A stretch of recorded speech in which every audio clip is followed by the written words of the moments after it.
Would I be the a-hole if I sued my boyfriend's elderly mother? Quite frankly, I think she deserves it. She's always hated me, and now I have a chance to nail her. The name of the game today is Am I the A-hole? My name's Mr. Reddito, and I have 3 stories for you today, and I can't wait to jump right into story number 1. If you're new to the channel, consider subscribing and let's get started right now. I've been with my boyfriend for 11 years since I was 15. His mother has hated me since the first day she met me. She hated me due to my ethnicity. I'm Albanian. She hated me due to my career. I work as a model, and she decided that makes me an empty-headed, vain, shallow person. Then, when I told her I still plan to go to university alongside my career, she said I was doing it to, quote, impress my boyfriend.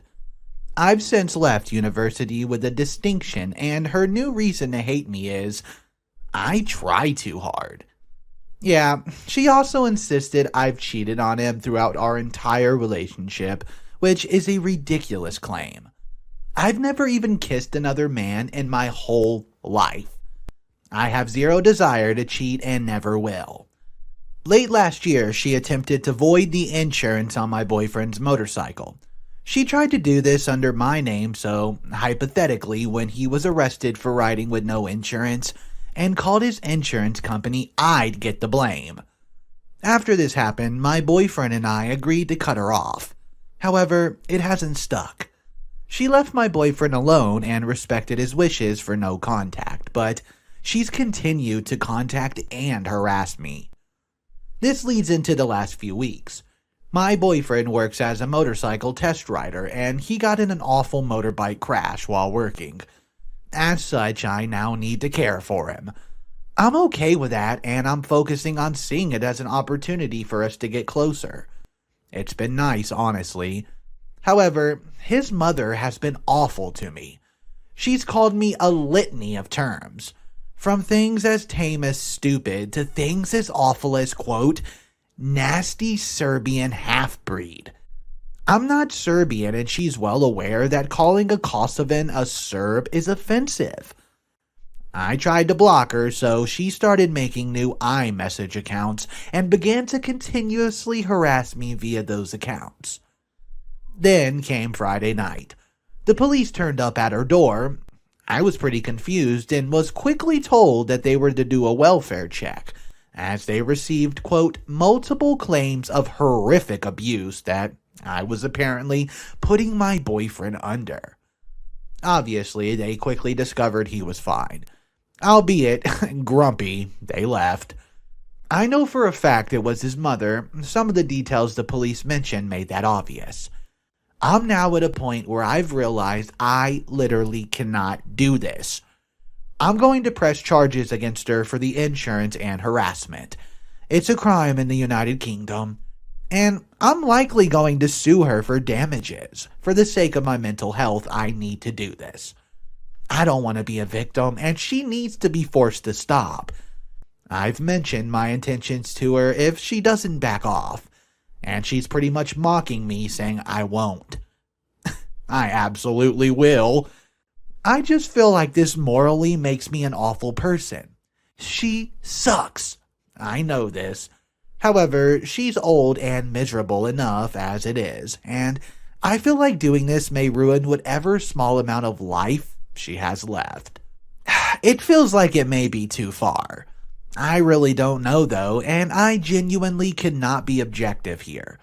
Would I be the a-hole if I did this? Dang guys, this one was a rough start. I'm going to have to say my opinion is not the a-hole. I think OP is an incredibly toxic situation, and she needs to find her way out.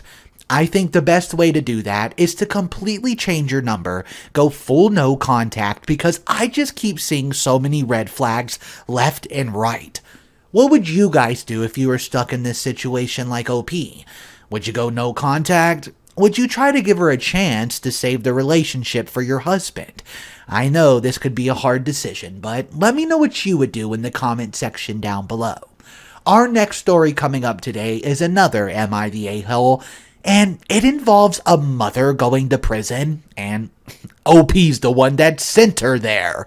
Let's go ahead and jump into story 2 right now. My mother is in prison for defrauding the government for 10 plus years, which finally caught up with her. About 2 years ago, I was subpoenaed by the court to testify and ended up being the testimonial that ultimately sent her to federal prison. She's been in prison for just over a year now. I wasn't given much of a choice because my current profession has strict legal requirements that I can't risk bending or I'll lose everything. Fast forward to this past week. My maternal grandfather passed away suddenly from complications of a stroke he had 2 months ago. Everyone's sad and devastated, and it's been hard to reconcile the loss during COVID-19. A lot of prisons will grant furlough for those who wish to attend their loved one's funeral, something we already had to do back in February when grandmother passed away, and I was the one who filled out the paperwork and was 100% responsible for my mother during her furlough.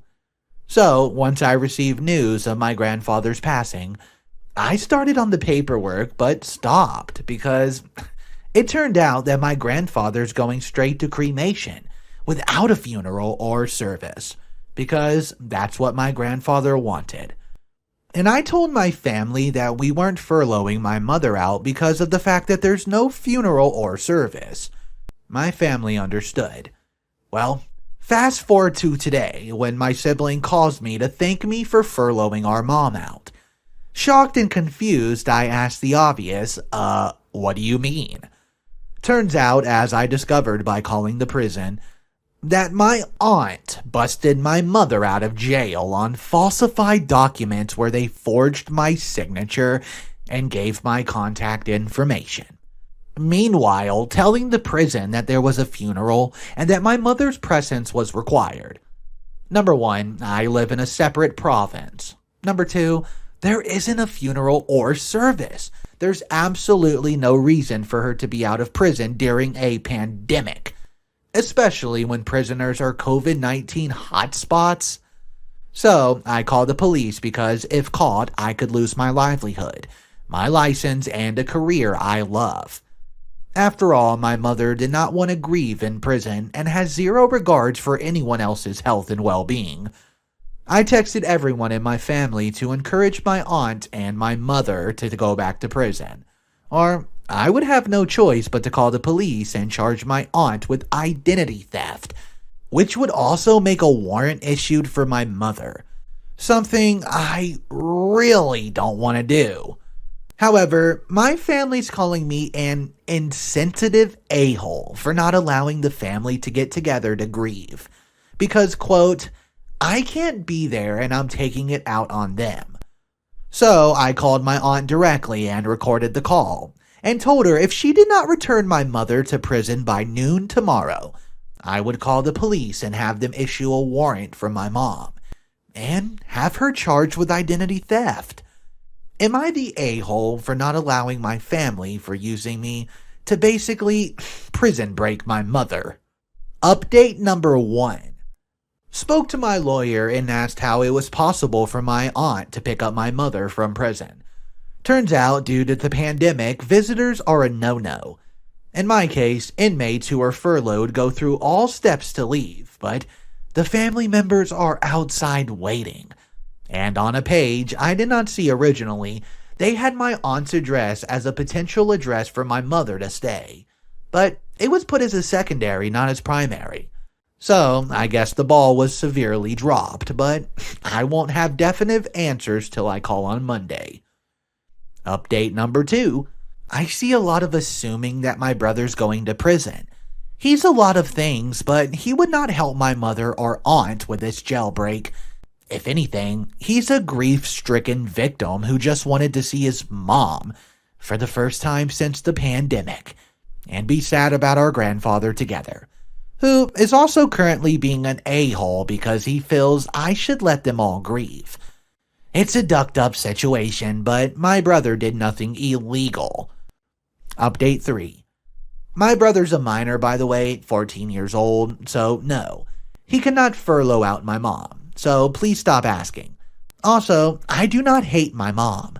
My mother gave me up when I was 11 years old, but kept my other siblings and had more, like rehomed me to another family without getting the province involved. She had no parental rights to me because she signed them away to this family. During that time, while I was not in her custody, she continued to gather government benefits claiming I was still with her. Benefits she claimed were beyond your basic child benefits, but other government money was not entitled to. I couldn't be detailed as I wanted to be because of the character limit.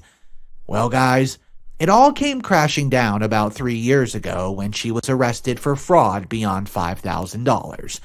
And then, quote, I was being investigated because of my mother's BS, despite the fact I wasn't even aware of this. Context. I reconnected with my grandfather when I was in university and we were very close. All my siblings were told to testify and I did not want to because I did not want to be involved. I told the prosecution this, so they subpoenaed me. No, I could not, quote, plead the fifth. That does not work here.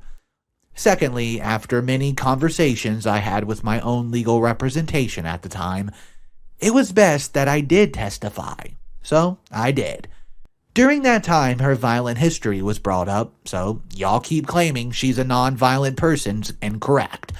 She just got caught on a non-violent crime, which is actually violent because cases like this make it harder for people to collect the benefits they're entitled to.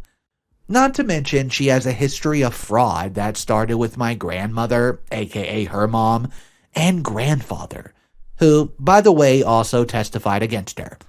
Trust me, nobody wanted to be involved in sending her to prison. All of this history led to her being sentenced to 5 years, which meant she ended up in federal prison because provincial prison is a sentence of 2 years and under. Federal is 2 years or more.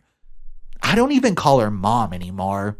Why I bring up COVID-19 is because we're actively still in a pandemic, regardless of whatever stages of reopening we're in.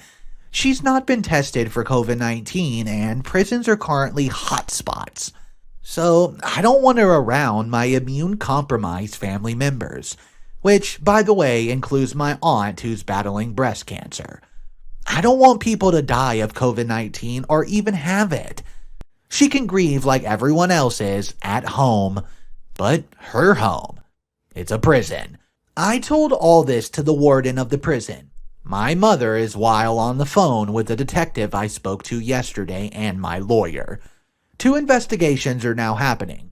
Who authorized my mother's furlough at the prison, and my aunt's identity theft, which I'll probably take a restorative justice path, and whatever else the Crown decides to charge her with. I posted this for reassurance because my grief and helplessness weren't offering me the ability to look at this objectively. Hey guys, so this situation sucks. There's no other way to put it. I would hate to be in OP's shoes because, well, her mother's in prison and it seems her aunt's now backstabbed her, putting her entire livelihood at stake. I came across one very specific comment from the original post, and I agree with it, so I want to read it. It says, not the a-hole. Please stop giving these people chances. Call the police. Report the identity theft and let the cops go after whoever. This is not your fault, and the longer you hesitate and give chances and worry you're an a-hole, the more likely it is that this will ruin your life. Guys, let me know exactly what you make of this story in the comment section below. What advice, if you could, would you give to OP? We still have one more story left in today's video. I hope you're enjoying the content. If you are, smash that like button and let's jump into the final story. I met my current husband in college. We were not really super serious at the time, but it was a fun, lighthearted relationship. In my graduating year, I fell pregnant with his baby. It obviously was not planned. We decided for an abortion. Life was just about to begin, and we did not want to start off with a baby. As neither of us worked at the time, we both asked our parents for money. Not saying for what. Well, somehow his mom still got wind of what the money was for and made a terrible scene about how we can't just abort her grandchild, how we can go live with them if money's an issue, that she'll find a place for the crib, etc., etc. My parents then heard about the situation and agreed I should not ruin my life. They paid for the abortion. I remained with the same guy and later married. My mother-in-law never really forgave me for the abortion and throughout the years made passive-aggressive comments about it. I just ignored them. Fast forward 12 years. I have a 4-year-old toddler. I was visiting my in-laws, and at some point was left alone with my mother-in-law and my son. We never became close, but we were still courteous. My son was doing a puzzle and he finished it at an impressive time. I said something along the lines of, "They grow up so fast," somewhat wistfully. To which my mother-in-law said something like, quote, "They do. You'd have a teenager by now if you hadn't euthanized the first one." I lost it. No, obviously my son does not understand that word, but it's the principle. And the way she said it. We fully planned to tell our son about contraceptives, abortion, and even that. We had one, but when it was age appropriate, and at a moment my husband and I chose. I hissed, "Other room, now!" She must have seen my demeanor. I was not kidding around, so she followed. I closed the door and scolded her, the frustration of those last years getting out of me. I told her I will not tolerate this bullshit anymore. That she does not get to talk to me like that, and that if she ever mentions this in front of my son again, I won't let them go to their house. I then grabbed my son and left. My mother-in-law has since played the victim to both my husband and father-in-law, saying I'm a horrible person, blah blah blah. I also really don't know what to do towards the future. My father-in-law's a great guy and a great grandpa, and my son adores him. I also don't want to ruin my husband's relationship with his parents. But at this point, I really don't want to let my son near her. Am I the a-hole for yelling at her and threatening she won't see my child again? Or am I overreacting? Hey guys, so I just want to start off by saying I think the mother-in-law is an incredibly vile human being. For what she said in front of OP's son, it's just wild. I can understand maybe her point of view, and she's entitled to that. That's not what I'm worried about. I'm more worried about the audacity of her to say something like that out loud in public to OP. Guys, if you had the situation right in front of you and you were standing there witnessing this, what would you do or say to mother-in-law at that exact moment? Let me know in the comment section below. I love hearing all your opinions. Guys, that's all the stories Mr. Reddito has for you today. I hope you guys have an amazing day or night wherever you are in this world, and I'll see you in the next video.